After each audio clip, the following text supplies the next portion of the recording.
Alright, YouTube. So, today I'm just going to go over my maritime bag. So, my job has me working around small watercraft and boats quite a bit. So, I kind of gravitate to dry bags. Like, Sealine is a good brand, along with what I have is an earth pack. So, this is what I'm using. I have two of them. And I'm going to kind of dive in here in a second and just explain what I carry and the reasons behind it. I originally used a Sealine bag, which these are really good. This is a 20-liter Baja bag, and these are really good, but I had no way to really pack it around. It was kind of just, after you roll it properly, it just kind of buckles and you just kind of grab a hold of it and tote it around. I didn't like that. I needed something I could put on my backpack, which why I like earth pack stuff is on the back here, they have backpack straps and a grab handle. So kind of makes things a little bit easier when I'm grabbing, my required gear for duty use in large bags and stuff like that. And then I have my personal gear, which is in this bag. So I'm going to bring the camera down to a different angle so you can actually kind of see what I have in the bag. Alright, so getting up a little bit closer with both the bags. This is a Sealine bag, this is the Baja 20 liter, and these two are the 40 liter Earth Pack dry bag. So specifically, I used this one for many years and I liked it a lot. And like I said, didn't have backpack straps, I needed to find something else. Well, the construction, from what I can tell, on the Sealine bags are definitely, I would say, better, for sure. Now, I use this one for, a few years, probably more than that, probably 2007-ish. I've been using this bag specifically. And then these bags I've been using for over a year now.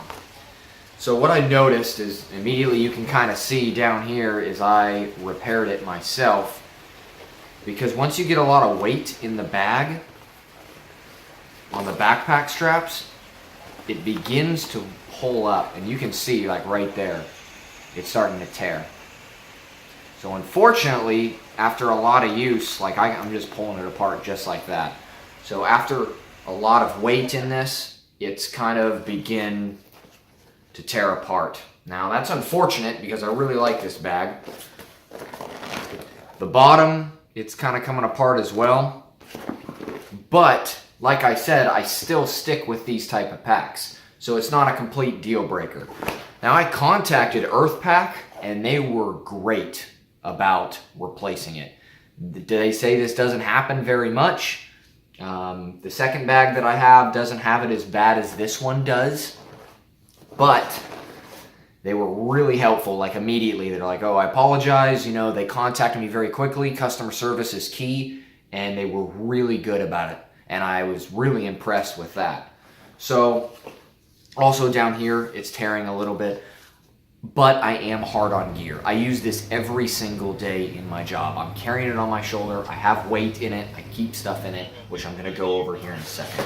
So, those are the issues that I have. Sealine bag does not have that, but it does not have backpack straps, so I went to this. So let's put these down, and I'm just going to go over. So I prefer a carabiner on mine, and a locking one. Well, not 100% locking, but I can attach it to things like all on ribs of the boat or something like that, small clasps. I can attach this to the vessel. So in case something would happen, this doesn't flip out. Typical dry bag, obviously you're going to wrap it properly and whatnot. It has instructions and whatnot on it. So here's a few things that I carry. I'm going to get in detail with them. I carry water. Doesn't really matter. Smart water. I just like these because it carries 1 liter in a nice portable fashion like this. So I always carry quite a bit of water with me. And considering it is winter time where I am and it is very cold, I carry a small thermos. So I put like hot cider or, coffee or something like that in here for those early mornings, because when you get out on the water, it's really, really cold out there. So keeping your core warm is definitely key to keep going throughout the entire day. I also carry some good shades, obvious reasons. Now, I have this kind of compartmentalized. Like, here's a bag.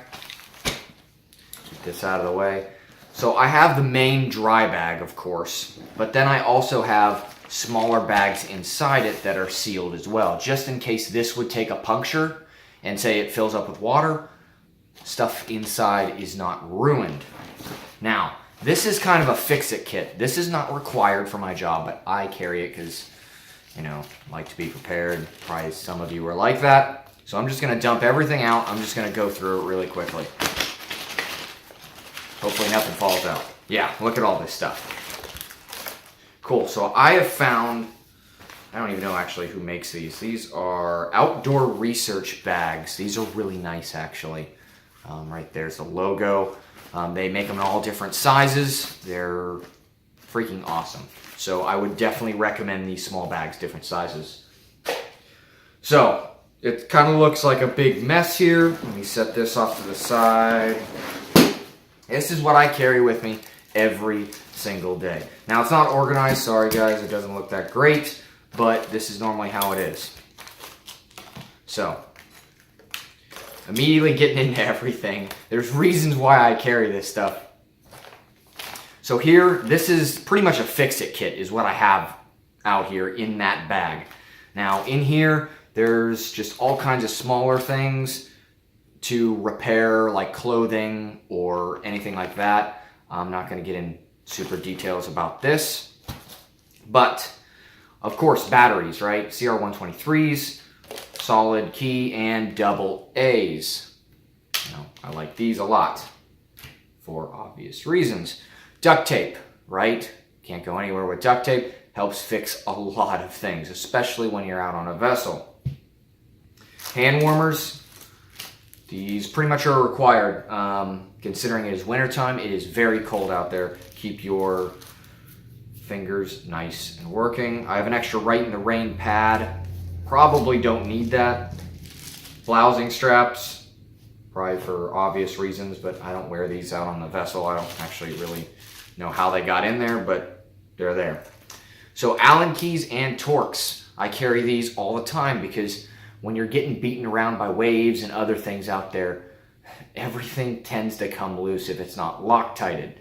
And I'm not going to mention the manufacturer of my vessel, but for some reason things tend to fall off of it quite easily. So I'm always end up repairing odds and ends, nuts and bolts. So I always carry these. Along with marking, just Sealine sticks. These are really good for marking in nighttime, dark environments.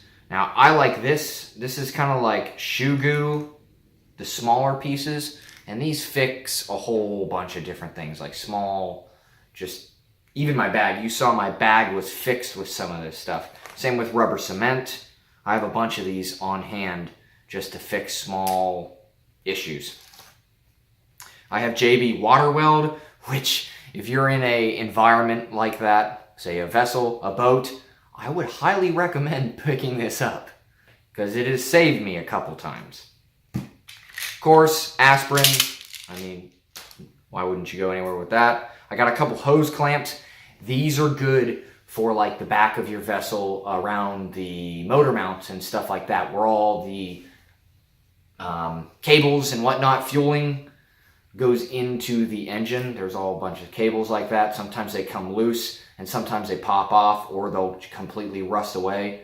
So you can replace them real quick and easy before I get back to my main duty station. I have an IR strobe in here as well, just for rescue, search and rescue wise. Here's Gorilla Glue, just some extra. Just had it in there. It's really handy as well. Zip ties, of course. I mean, that's pretty obvious. There's an extra one. Have an extra lighter in here. And then P38, paracord, got some more ibuprofen, and I have some CLP for my firearms along with extra shoelaces. So this is kind of a do-it-all, fix-it kit, which I always carry on me, saved me multiple times. So pushing back in the bag, I carry my Write in the Rain notebook. You know, has a whole bunch of necessary charts and whatnot, and it is waterproof because obviously a vessel means you're going to be around water.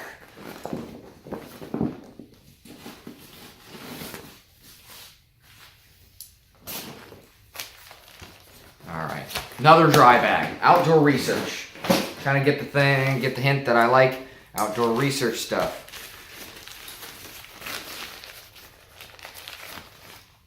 Now there's a whole bunch of random stuff in this one.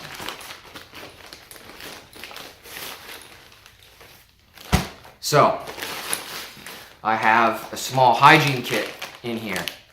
Just, you know, toilet paper, you know, contact solution, wet wipes, some medicine, stuff like that. Just in case I'm out there and it gets pretty serious.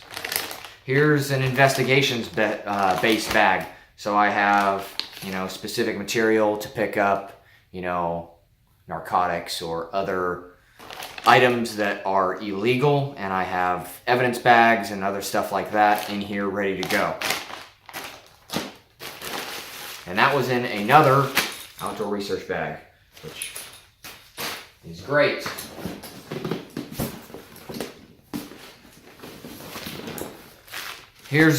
I'm not going to get into it, but this is just a small goodie bag. So this has Cliff Bars and, you know, granola bars and other stuff like that to kind of keep me going just in case if I don't make it back to shore to actually have a main meal. Maybe we're doing a search and rescue. This will keep me going.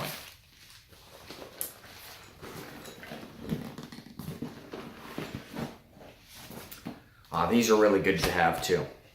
So, I forget who makes these off the top of my head, but these are specific saltwater solution bags. So this creates kind of fresh water out of salt water. So if my boat would break down, the vessel doesn't work anymore, and I'm waiting for help, and for some reason they say it's going to be like 8 hours to get out to me, I can produce fresh water from salt water with this.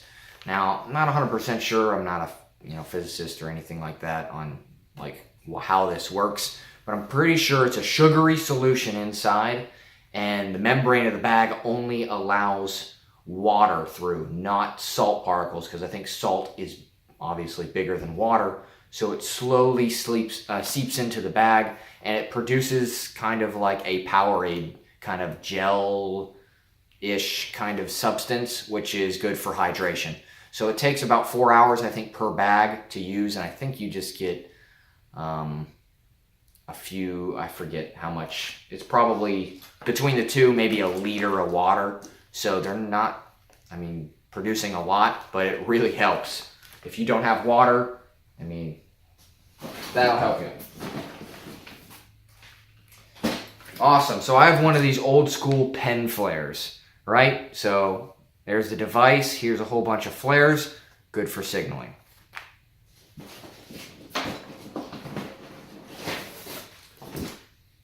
And then last, I have my trauma kit. So this is kind of a larger kit that accompanies my work one. So obviously on the vessel, I already have a large, extensive one. But just in case, I bring this along too, which I will dump it out. Soon I'll be going to go over medical kits. So just to explain everything, there's a lot of stuff in here. Cool, so to just get into it, right? Israeli bandages, pressure bandages, good to have, stop bleeding, right? Gloves, of course, bloodborne pathogens. You don't want that stuff on you. I have tube tourniquets. Here, this is a SWAT T Gen 2. I think, and this is the Gen 1, soft. This is the soft tee. My apologies, soft. Gen 2, Gen 1. I might do a difference on the two. I like the Gen 2 better. But I had that one rolling around from the last deployment, and I figured what the heck. So small, if you're familiar with IFACs, this is just a small kind of hygiene kit I just keep in there. Mylar blankets, because dealing with vessels and water, it's going to get very cold. Hypothermia is a huge thing. So normally when I pick up people that are in distress, they're already, like, the life is sapped out of them. They need body heat or they will die. So I normally carry these to wrap them around in it just to get that body heat back to them.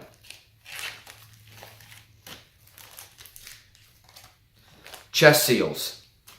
Here's another one as well. But chest seals as well. Entry and exit. And they're actually, you can see they're both different color for that specific reason. I have small, just sutures and stuff like that. Probably will never need these, but I have them in there anyways. Trauma shears, of course, if they have a gash or something like that, you need to get underneath their clothing to do, your work. Quick clot, I have 2 sets in here. Hopefully you don't need that, but if you do, it's there.